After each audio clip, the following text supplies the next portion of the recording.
Hoy estudiaremos cómo graficar una función cuadrática, pero con desplazamiento vertical en el plano cartesiano, ¿verdad? Vamos a hacer una comparación con dos funciones.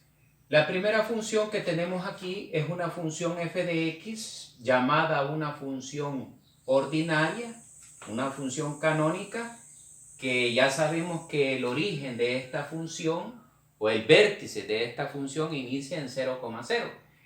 Entonces voy a tener otra función g de x, solo que esta otra función es una función compuesta, ¿verdad? Con respecto a la ordinaria, ¿verdad? Con vértices en 0,0, pero esta función compuesta le voy a sumar un k, una constante k, y este constante k me va a indicar si la parábola se va a estar desplazando verticalmente en el plano cartesiano, verticalmente, si es hacia arriba o hacia abajo. Por lo tanto, ¿verdad? Tenemos esto, que g de x es una función compuesta con respecto a la función ordinaria. Aquí está g de x sumándole un k, que es la función g de x. Es la misma función f de x, pero sumándole una constante k. Al sumarles esa constante k, la función se está comportando en el plano cartesiano verticalmente. Tenemos las características de la función, ¿verdad?, desplazada verticalmente de g de x. ¿Y cuáles son las características? Bueno, tenemos un vértice, como toda función cuadrática tiene un vértice en 0,k, ¿verdad? 0 en x y un valor de y en k. Y me va a dar el valor, ¿verdad?, de k, que es el que me va a indicar que ese par ordenado se va a estar moviendo en el eje y verticalmente. Eso es bien importante, encontrar el vértice.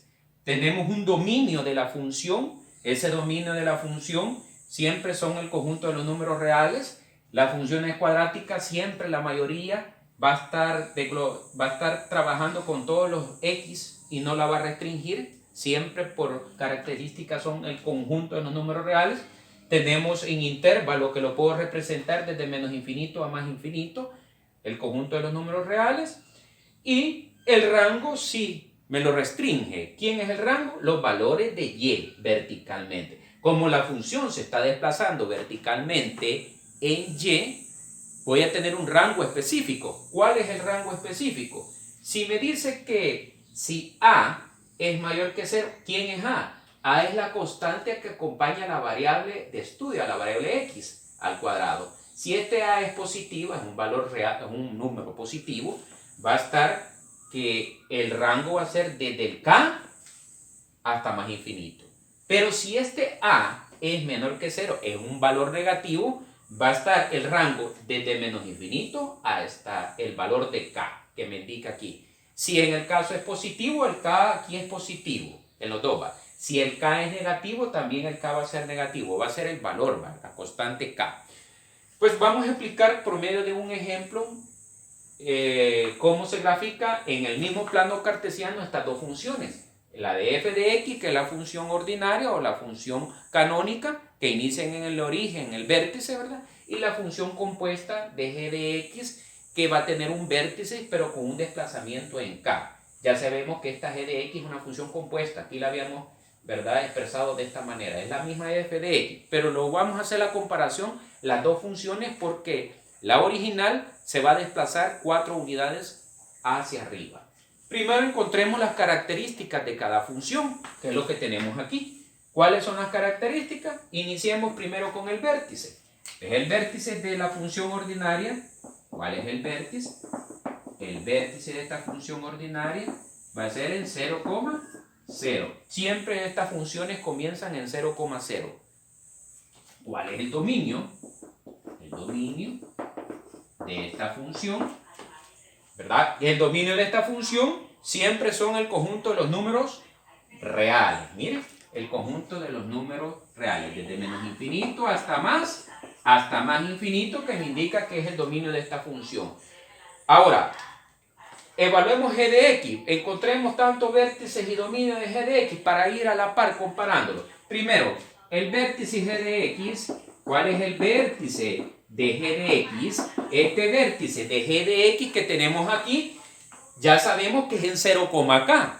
El valor de 0,k por característica ya no va a ser como la original, ¿verdad? Que es la función canónica. En este va a tener 0 en x y un valor de k. Pero k, ¿cuánto vale? K vale 4, vale k. Ahora, lo mismo voy a tener con el dominio, y el dominio de la función compuesta que yo tengo aquí. ¿Cuál es el dominio de esta función compuesta?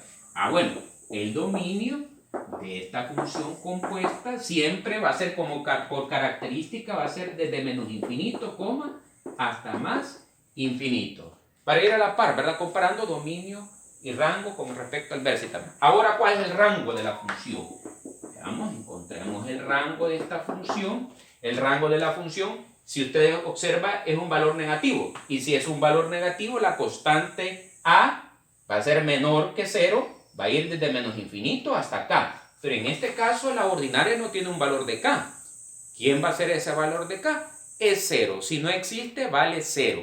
Quiere decir que el rango de esta función va a ser desde menos infinito hasta 0. En el intervalo, acuérdense que lo estoy representando en intervalo. ¿Cuál es el rango de la función g de x?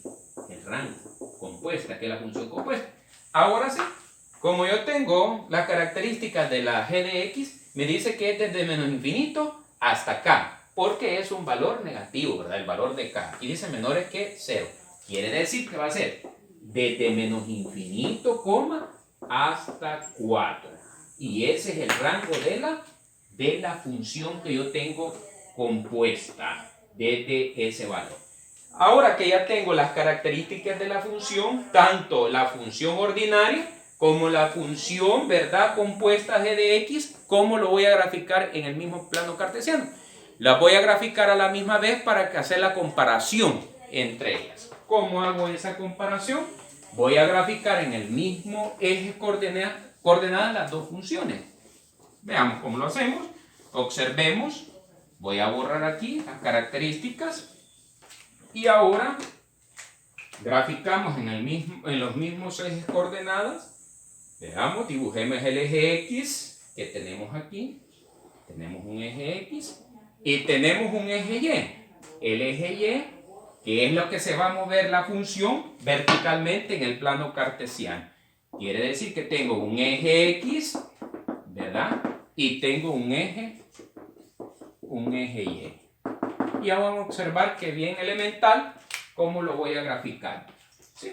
Acordémonos de que la función, ¿verdad?, tiene un vértice de 0,0, que es la función ordinaria. Y si es una función ordinaria y comienza en 0,0, el inicio de la concavidad se encuentra aquí. Ahora, pero como está el valor negativo de la constante, ¿sí?, este es el que me indica, quiere decir que el dominio va a ser todos los reales de la parábola, pero el rango va desde menos infinito. Miren, observen, va desde menos infinito hasta 0.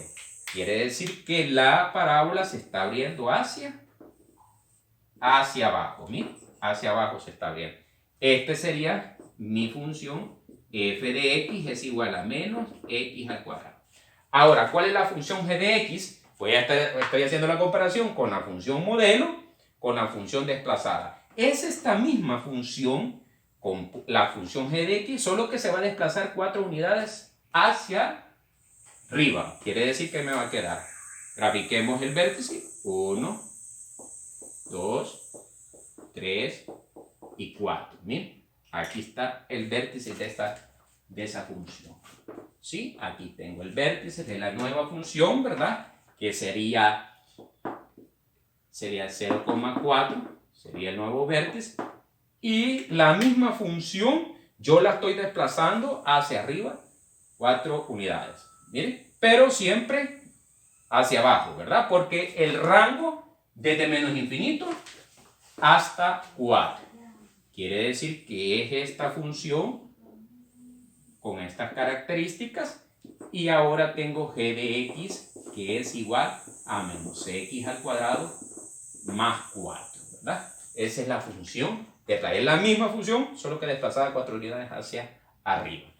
Bueno, esa sería la explicación de la función, ¿verdad?, cuadrática desplazada 4 unidades con respecto a g de x. ¿Quién me indica el desplazamiento?